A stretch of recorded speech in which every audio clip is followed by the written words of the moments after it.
Welcome back to Frederik Meijer Gardens and Sculpture Park.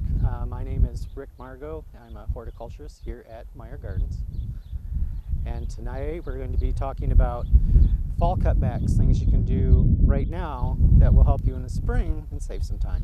One of the areas that you want to think about when you're doing some of your fall cutbacks is look over your trees, anything that's going to have any crisscrossing that may cause damage during the winter time.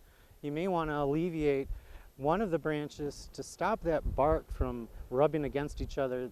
That can cause disease again in the spring. This typically isn't the time to be doing any kind of pruning. I'll wait normally until March to do it. So if you have the opportunity that you can do it in March and you're able to get out, that's the time to do it. So you're going to want to go into where you find your branch. And this one you can see is fairly involved in the tree. This one I'm going to go ahead and clip out here. Nice clean cuts. So one of the other areas you want to look into for your fall cutbacks is going to be in the shrub area. And this one I saved for you. We're pretty far along, I have to tell you, with our cutbacks. So what you're seeing right now is happening a little afterward. But I did save this one for you. This is one of our limelight hydrangeas. One of the things that's nice about this is this plant's going to tell you where you're going to be able to prune.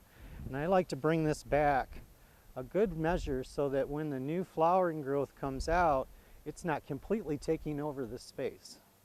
So when you're cutting back the hydrangea is going to show you where the cutting is to take place, and you can see where the actual next area of leaves are going to come out, and then just cut just a little bit atop that. I usually cut on an angle away from the viewer, and that way you don't notice the cut as much. It's kind of a little trick to keep things aesthetically pleasing. So now we're going to talk about perennials.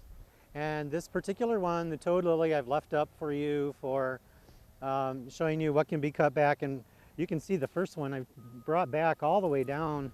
You can bring this quite far down and be quite liberal with your cutting.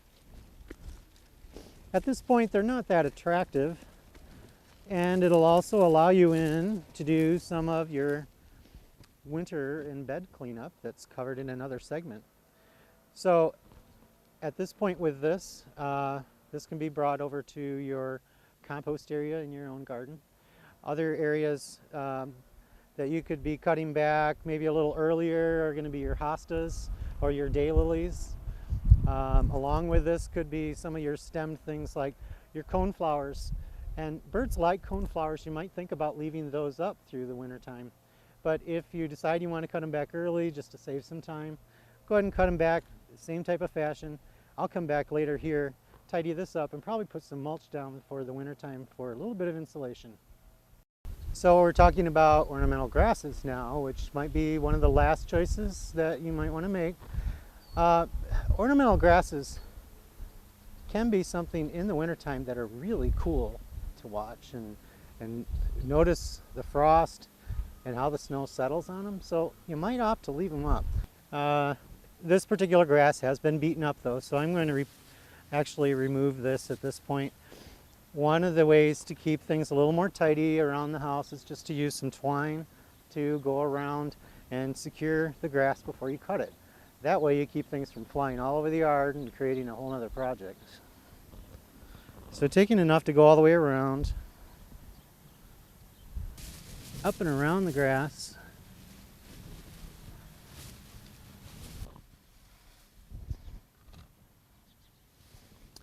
All right, so I bring it up, try to collect some of that has been knocked over either by wildlife or by some of the heavy rains. Grasses will fall. So from here, I like to do some cuts and find out first what I'm dealing with as far as resistance, and see if I can use my actual head shears.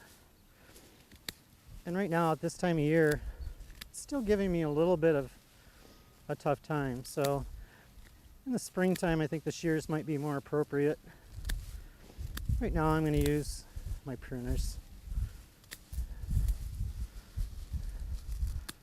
Make this a nice clean cut all the way around. take care of any of the strays. Here's my bundle that I can take away.